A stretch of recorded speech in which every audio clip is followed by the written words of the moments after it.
So we had discussed if we have capacitor and inductor, the capacitor is charged, what's going to happen is the current's going to flow, the inductor is going to make it overshoot, it's going to reverse charge the capacitor. Now the capacitor is going to discharge the inductor, it's going to overshoot, and so you oscillate. And we'd said the frequency of oscillation is 1 over 2 pi square root LC. And so we derive, but the reality is it's a little bit more complicated than that. And that's because there's always going to be a little bit of resistance. So there will always be some resistance in a circuit. The wires have some resistance, and sometimes you actually put some circuit element in there. You put a resistor in there, you put some other circuit element you're trying to drive, and it's got resistance. And so now what happens is, as the current is flowing, you're dissipating power through the resistor. Otherwise, energy is just going back and forth between the two other elements. The capacitor and the inductor just share the energy without loss. So the energy in the capacitor is going to be Q squared over 2C. The energy in the inductor is going to be 1/2 L I squared. And so, but what's happening is the total energy in the circuit is going to be the energy in both of those.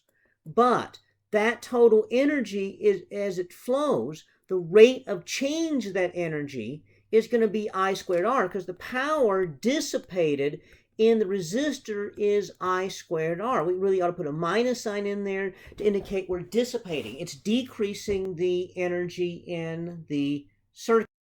So we would say that the rate of change of energy in the circuit is equal to minus I squared R. So that's the rate of change of the UB plus UC equals minus I squared R. So that's the rate of change of 1/2 Li squared plus Q squared over 2C, and that's equal to minus I squared R. So we do the derivative, and we have the Li di dt chain rule plus Q over C dq dt, okay, equals minus I squared R. Okay. And so we look at that and we say, well, okay, so dq dt is I.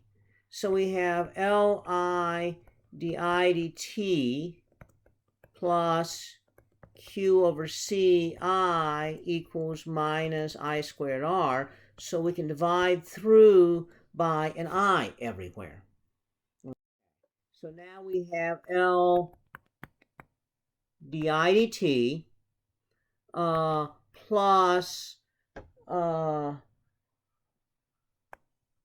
Q over C equals minus IR.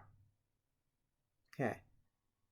Well, let's move this over to the other side of the equation. So we have L di dt plus IR plus Q over C equals 0, di dt plus I R over L plus Q over LC equals 0. We know that I equals dq dt, so we have the second derivative of Q respect to time squared plus R over L times dq dt plus 1 over LC times Q equals 0.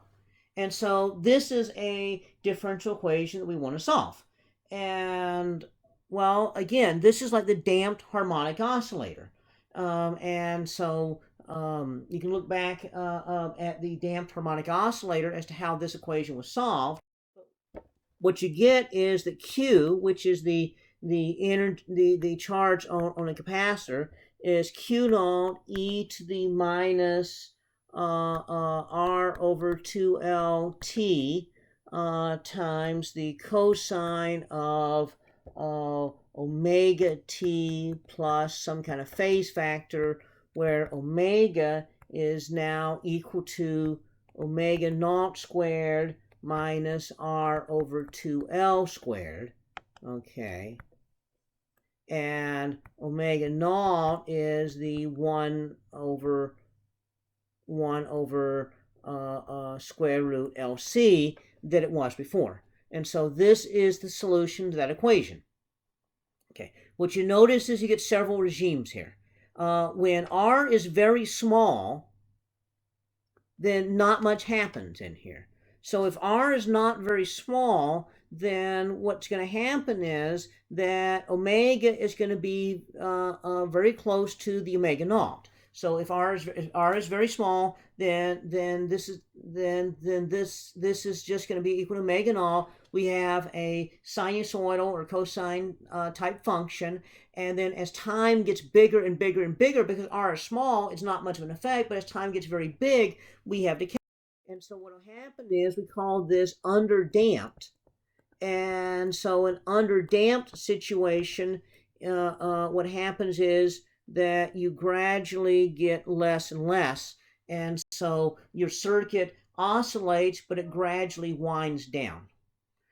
Now, on the other hand, if omega is, or rather, if R is very big, then what we discover is that the square root of omega naught squared minus R over 2L squared, this is your omega. If R is very big, then that becomes negative under the square root. Now we have an imaginary argument there. And so this becomes overdamped. So for an overdamped case, then what happens is Q over time, it just gradually kind of like drops down, asymptotically approaching zero. And so this would be a circuit in which you have a very big resistance in there, you charge it up, and it just very gradually drops down. But omega square root omega naught squared minus R over 2L squared, if R is just right, then what happens is, and by just right, that would mean that remember that omega naught squared is 1 over LC, and so that would mean R over 2L squared equals that, and so that would mean that omega is 0. So you could solve for what this would be. Okay, you could solve for R in this case, and so R would equal 4L over C squared. And so what would happen is, 4L over C. 4L over C. In that case, if R is exactly equal to that, then we have what we call critical damped. Then the cosine term is a constant. And so now all that we have is, we have that Q equals Q naught e to the minus R over 2LT. And so what we have is exponential decay. And so this would be the case of a circuit that is perfectly matched, so that the circuit, when it's charged, it as quickly as possible drops back to zero, exponential decay. And so this would be your critical damp case. This would be if you don't want your circuit to oscillate, you don't want your circuit to have any transient behavior, you try to make it so that if something happens to it, it drops immediately or as quickly as possible back to its equilibrium state. So that is the case of critical damping. And so these are the examples here of damped RLC oscillations. Okay. As with The other sort of